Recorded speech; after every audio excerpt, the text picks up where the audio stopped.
Dear students, welcome to online English classes by Nasir Irfan. As we have discussed two chapters in our previous two videos, and the two chapters are Gulliver in Lilliput first and second. Today we are going to discuss the comprehension work for the first chapter, Gulliver in Lilliput first.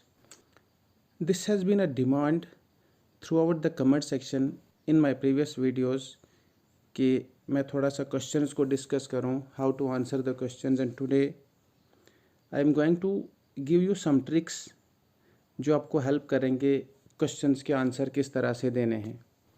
आपको कुछ tips देने जा रहा हूं। The first one of the tips is try to find the answers from the text book. I mean try to comprehensive while reading the text. जब text समझ में आएगा तब आपको क्वेश्चंस याद करने की ज़रूरत नहीं पड़ेगी। Never try to memorise or cram answers. comprehend question more than the answer. Whenever you are going to answer a question, try to understand the question fully. अगर क्वेश्चन समझ में आएगा तो आंसर देने में ज़्यादा प्रॉब्लम्स नहीं आएंगी। So be more comprehensive while reading the questions than answering question. In case you need to memorize or cram answers, you need to worry about the learning of English.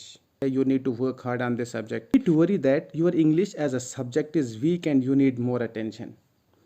अगर आप English को as a subject मान के चलते हो तो आपको ये चीज़ दिमाग में बिठानी पड़ेगी कि इंग्लिश मेरी वीक है। In case you are suppose to answer the questions by cramming, by memorisation. But my tip is don't forget to take English as a language than a subject. ये गलती हम अक्सर करते हैं कि हम इंग्लिश को एज अ सब्जेक्ट लेते हैं, वे जबकि हम जानते हैं English is a language, it's not a subject. So we have to teach and we have to read English as a language then as a subject.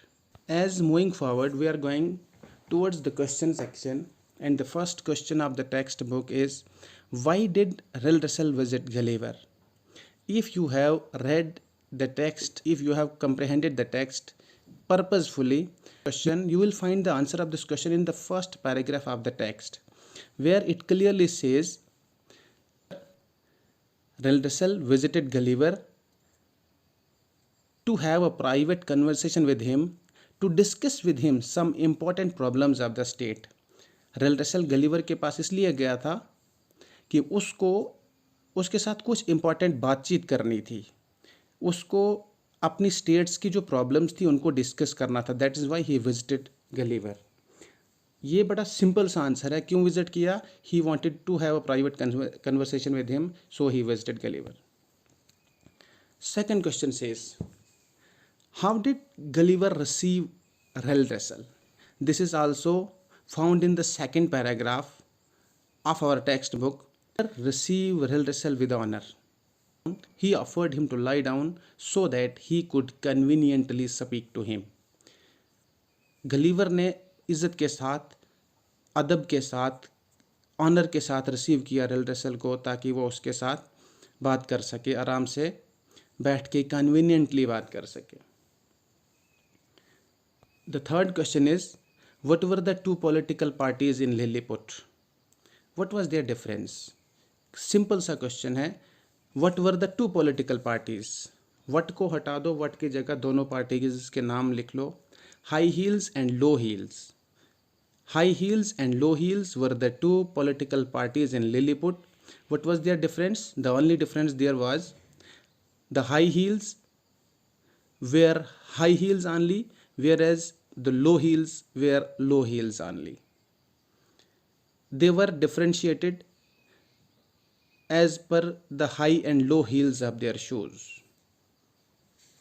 Why was the government in the hands of the low heels though they were less numerous than the high heels?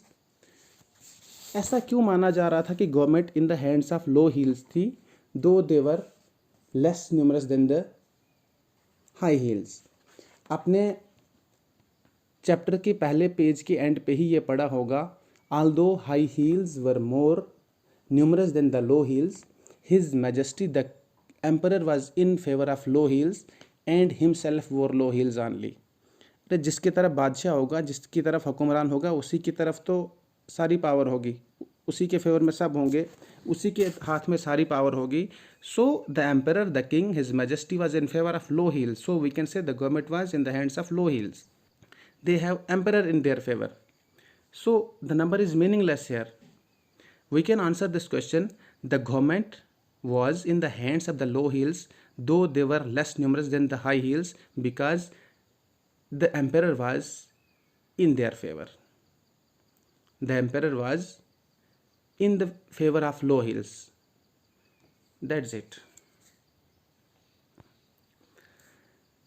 Next question. What was the external danger that the country had to face? The country had to face an external danger of invasion from Bonifacio. The country was threatened of invasion from the neighboring country Bonifacio. Lilliput को threaten किया गया था बलिफस्को की तरफ से invasion का, हमले का. The external danger that the country had to face was that the country was threatened of invasion by a neighboring country Bonifacio. What was the question of religious principle that gave rise to the war between Lilliput and Bonifacio? कौन सा religious question था that gave rise to the war between Lilliput and Bonifacio? किसकी वजह से, किस question, किस एक छोटी सी बात पे जंग हुई? हमने ये बड़े क्लियरली डिस्कस किया है फर्स्ट पार्ट में, फर्स्ट वीडियो में, कि there was a little question कि अंडा किस एंड पे तोड़ना है. ये छोटा सा क्वेश्चन था. The question of religious principle, मैं क्वेश्चन में से ही रीड कर रहा हूँ, क्वेश्चन का आंसर जब भी आप देंगे तो देख के देंगे. The question of religious principle that gave rise to the war between Lilliput and Blefuscu was whether one should break the egg at the bigger end और एट द स्मॉलर एंड. ये क्वेश्चन था. Next question. Why was the ancient way of breaking an egg prohibited in Lilliput? हमें पहले ये समझना पड़ेगा कि ancient way of breaking an egg क्या था. तो ancient way of breaking an egg was to break it at the bigger end. ये हमने लेसन में पढ़ा है कि जो पुराना तरीका था अंडा तोड़ने का, वो था इसको बड़े एंड पे तोड़ने का. हम आंसर देंगे इस क्वेश्चन का. द एंशियंट वे, क्वेश्चन में से ही आंसर देंगे. The ancient way of breaking an egg was prohibited in Lilliput because the present emperor's grandfather, when he was a boy, happened to cut his finger while breaking the egg at the bigger end. The present emperor जो है, इनके दादा when he was a boy happened to cut, तो जब वो लड़का था तब उसने अपनी उंगली काटी while breaking egg at the bigger end. So the then emperor published an order prohibiting the breaking of egg at the bigger end. जो तब के बादशाह थे उन्होंने एक ऑर्डर पब्लिश किया, प्रोहिबिट कर दिया कि आज के बाद कोई भी आदमी बड़े एंड पे अंडा नहीं तोड़ेगा. Question number 8. How did the people take a new law? लोगों के पास जो ये नया कानून आया उन्होंने कैसे रिएक्ट किया? नया कानून हमने क्लियरली पढ़ा था. There was bitter opposition to the new law. People opposed bitterly to the new law. The people opposed new law bitterly. There were frequent rebellions. One emperor lost his life and another his crown. एक emperor ने अपनी government गंवा दी, अपना ताज गंवा दिया, दूसरे ने अपनी लाइफ ही गंवा दी. At least 11,000 people suffer death. लगभग 11,000 लोगों की मौत हो गई. Next question. मैं क्वेश्चन नंबर 8 के बाद क्वेश्चन नंबर 12 डिस्कस करूँगा. 2-3 क्वेश्चन आप खुद डिस्कस कर लेंगे. What did Gulliver promise to do the emperor? Gulliver ने क्या प्रॉमिस किया एम्परर के साथ?